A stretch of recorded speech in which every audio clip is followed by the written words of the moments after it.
ये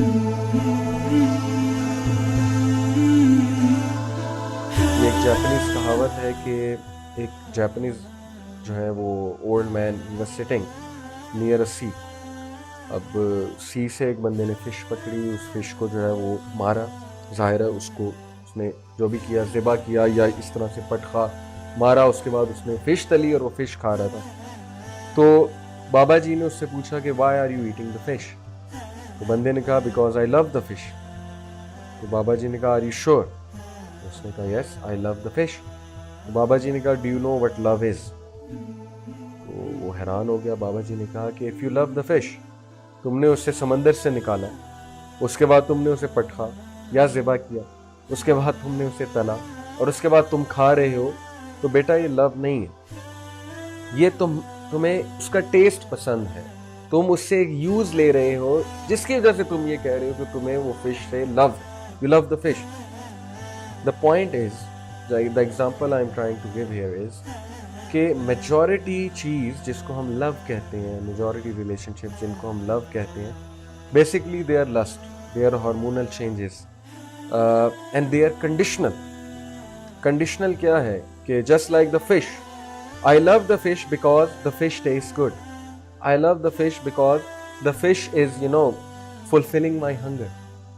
तो if you love someone because they are fulfilling your desire, वो आपकी रात जो है गुजार देते हैं अच्छे से, या यू लव समवन कि वो आपकी लोनलीनेस को कवर कर देते हैं, यू डोंट फील अलोन, या if you love someone because they fill that void of कि मेरा कोई बॉयफ्रेंड नहीं है, गर्लफ्रेंड नहीं है, या you love someone because of their beauty, वाह जी वाह बड़ी खूबसूरत लड़की है, बहुत ही ज़बरदस्त लड़का है, क्या इसकी शक्लो सूरत है, थिंग्स लाइक दैट। तो do you really think it is love? Do you really think कि यहाँ फिश वाली एग्जांपल नहीं आती? Don't you think this is very conditional कि जब मुझे लोनलीनेस हो तब मैं उस बंदे को मैसेज करूँ, उसको अप्रोच करूँ, मेरा दिल घबराने लगे?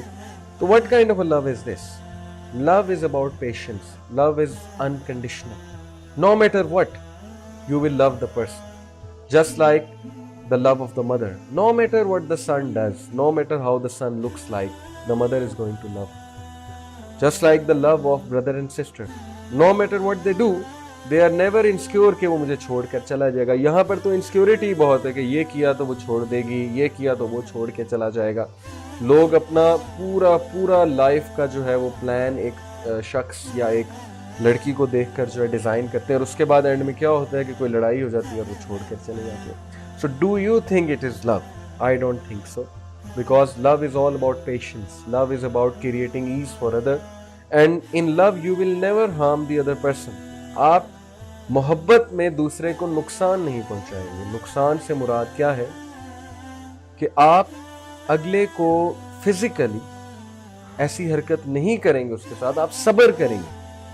अगर आपको किसी से वाकई सच्चा प्यार हो गया तो आप सब्र करेंगे, आप उसको समझाएंगे कि देखो कहीं हम गलत साइड पे ना चले जाएं। और what a blessing it is कि दोनों लोग ये सोच रहे हैं कि हम गलत साइड पे ना चले जाएं, हम अल्लाह को नाराज़ ना करें, तो हम सब्र करते हैं, हम दुआ करते हैं। और फिर ऐसे लोग की पेरेंट्स को भी मदद करनी चाहिए। कोई बात नहीं अगर वो यंग भी हैं, फिर भी कोई कमिटमेंट में उन्हें इन्वॉल्व कर देना चाहिए, फिर भी कोई निकाह में या मंगनी या वट एवर इट इज़, इसमें इन्वॉल्व करने में कोई हर्ज नहीं है।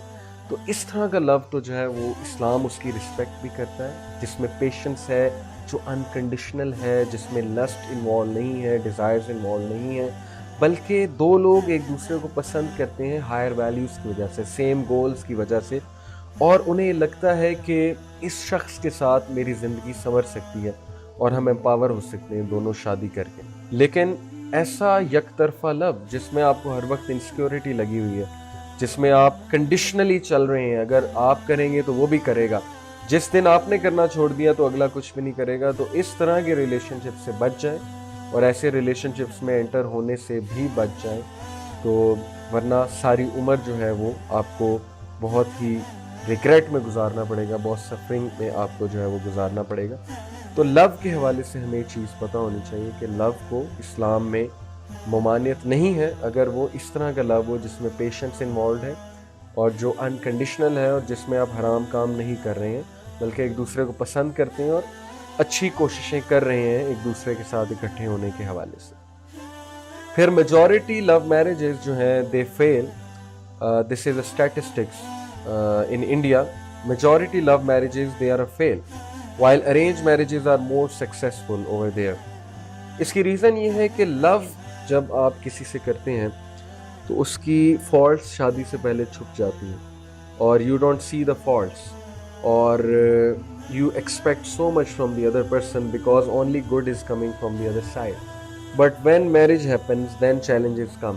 फिर क्या होता है कि सास और बहू की आपस में जब लड़ाई होती है तो लड़का बेचारा अपने आप को दरमियान में प्रेशराइज्ड फील करता है कि मैं माँ की मानूं कि मैं बीवी की मानूं। माँ को ये पसंद है, बीवी को ये पसंद है। तो शादी जो है ये एक बहुत अलग चीज़ है। शादी is not like Bollywood movies के लोग खेतों में जो है वो घूम रहे हैं और तितलियाँ आप इर्द गिर्द जो है वो घूम रही हैं और आपको बैलून्स नज़र आ रहे हैं, सितारे नज़र आ रहे हैं। मैरिज के बहुत से अपने चैलेंजेस हैं और यूथ को तैयार होना चाहिए उन चैलेंजेस के लिए। अगर आपने किसी से मोहब्बत की है तो बहुत देख कर मोहब्बत करें कि क्या वो शख्स या क्या वो इंसान, क्या वो खातून आपकी फैमिली में एडजस्टेबल है, क्या वो खातून में सब्र है, कॉम्प्रोमाइज़ है, सेक्रीफाइस है, क्या आप में है, क्या आप में टॉलरेंस है, क्या आप वाकई ही शादी के लिए तैयार हैं, क्या आप ज़िम्मेदार हैं, क्या आप समझते हैं कि शादी में हनीमून पीरियड जो है it is of maximum 4 months। Do you understand this? उसके बाद क्या होने वाला है, क्या आपको ये पता है? उसके बाद ज़िम्मेदारी आने वाली है, उसके बाद बच्चा होने वाला है, उसके बाद एक अलग ही फेज़ शुरू होने वाला है, उसके बाद लव लैंग्वेज चेंज होने वाली है, उसके बाद पावर स्ट्रगल शुरू होने वाली है। क्या ये सारी बातें आपको पता हैं? अगर तो आपको पता है तो यू आर रेडी। और अगर आपने इस पर बुक्स पढ़ी हैं, मटेरियल पढ़ा है, वर्कशॉप्स अटेंड की हैं तो well and good, you can handle these things well, then you should go for it even if you are young and even if you are unemployed। but if you are employed और आपकी उम्र ठीक है but you are still a boy, आप अभी तक लड़के हैं, आप अभी तक खेलने कूदने वाले लड़के हैं, तो फिर आई एम अफ्रेड कि शादी चलाना आपके लिए बहुत मुश्किल हो जाएगी। तो लड़कपन से बाहर आना पड़ेगा और मर्द बनना पड़ेगा शादी करने के लिए।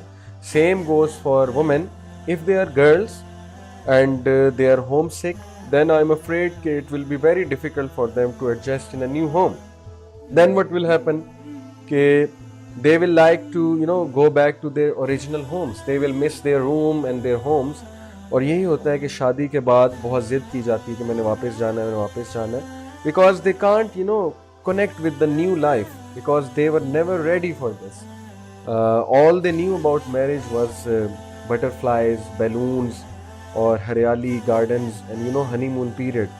जैसे ही जिम्मेदारियाँ आती हैं, जैसे ही चैलेंजेस आते हैं मैरिटल लाइफ के, तो फिर दे गेट डिस्करेज्ड और उसके बाद दे step back from all these responsibilities और परेशान हो जाती हैं बेचारियाँ।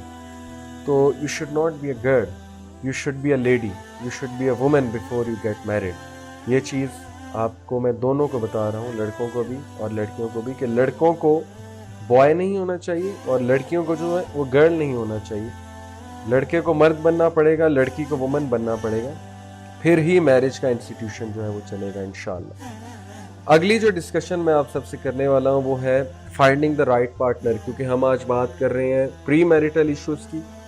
शादी से पहले क्या क्या प्रेपरेशन करनी चाहिए। देखें, जिन्होंने पार्टनर चूज़ कर लिया है, कॉन्ग्रेचुलेशंस, मे अल्लाह फिल बरका इन योर लाइफ। जो लोग अभी पार्टनर चूज़ करना चाहते हैं उनके लिए कुछ एडवाइजेस हैं। देखें, पार्टनर चूज़ करने से पहले सबसे इम्पॉर्टेंट चीज़ ये है कि आप अपने आप को जानें, आप अपनी वीकनेस को, आप अपनी स्ट्रेंथ को जानें। आपको ये पता हो कि मेरे अंदर अच्छाइयाँ क्या हैं और मेरे अंदर वीकनेसेस क्या हैं। आपको ये पता हो कि मेरी फैमिली का मिजाज क्या है, मेरी फैमिली का सेटअप क्या है, और इसको देखते हुए आप एक ऐसी औरत से शादी करें जो आपके यहाँ एडजस्ट हो सकती है और जो आप समझते हैं कि इंशाल्लाह will bring joy in your life. क्योंकि नबी सल्लल्लाहु अलैहि वसल्लम ने, पहले मैं भाइयों से बात करता हूँ, नबी सल्लल्लाहु अलैहि वसल्लम ने फरमाया कि तुम उस औरत से शादी करो जिसकी तरफ तुम जब देखो तो तुम्हें वो बहुत सा सुकून दे। तो साबित ये हुआ कि मैरिज का एक बहुत बड़ा पर्पस जो है वो सुकून है। अगर किसी मैरिटल लाइफ में सुकून नहीं है, खिलखिल है, तो फिर ऐसी मैरिज का फ़ायदा नहीं, और फिर इंसान के लिए वो मैरिज जहन्नम बन जाती है। मैं आपको एक सही वाक़या सुनाता हूँ। एक बहुत बड़े साइकोलॉजिस्ट हैं, आई वॉन्ट नेम हिम। उन्होंने वाक़या अपनी ज़ुबान से समझाया कि मेरा एक काउंसलिंग केस था, ही कमिटेड सुइसाइड, और वो लाहौर में इंडस्ट्रियलिस्ट का बच्चा था। और स्टोरी गोज़ लाइक दिस के उसके पेरेंट्स ने, चूँकि वो इंडस्ट्रियलिस्ट थे, तो इस्लामाबाद के इंडस्ट्रियलिस्ट से शादी करने से पहले सिर्फ ये देखा कि हम भी चौधरी हैं, वो भी चौधरी हैं, हम भी इंडस्ट्रियलिस्ट हैं, वो भी इंडस्ट्रियलिस्ट है, तो खल्लास, दैट्स इट। बहुत ग्रैंड वेडिंग हुई, नाच गाना हुआ, सब कुछ हुआ जो हमारे माशरे में होता है। हनीमून पे कपल लैंड क्रूज़र में लाहौर से जा रहे हैं इस्लामाबाद, इस्लामाबाद से आगे, क्योंकि वो खातून इस्लामाबाद की थी। इस्लामाबाद से आगे वो कपल जाता है मरी, और शौहर वापस आकर ये कहानी सुनाता है रो रो कर उन काउंसलर को कि खुदा के लिए मुझे समझाएं मैं क्या करूं। वो कहता है कि सारे रास्ते, सारे सफ़र में लाहौर से लेकर मरी तक किलकिल होती रही है, लड़ाई होती रही है, मैं उधर मुंह करके बैठा रहा हूँ, उधर मुंह करके बैठी रही, और मुझे वो एक आंख नहीं भा रही थी मेरी बीवी, क्योंकि जब मैंने उसकी ज़ुबान देखी, इसकी ज़ुबान तो इतनी लंबी है, मुझे तो इसका हुस्न नज़र आया था, हमें तो इसकी फैमिली, इसकी दौलत नज़र आई थी, लेकिन ज़बान तो इतनी लंबी है, इसने तो इतनी बातें मेरे घर वालों के बारे में कर दी हैं, और इतनी शिकायत ये कर रही है तब से, वगैरह वगैरह।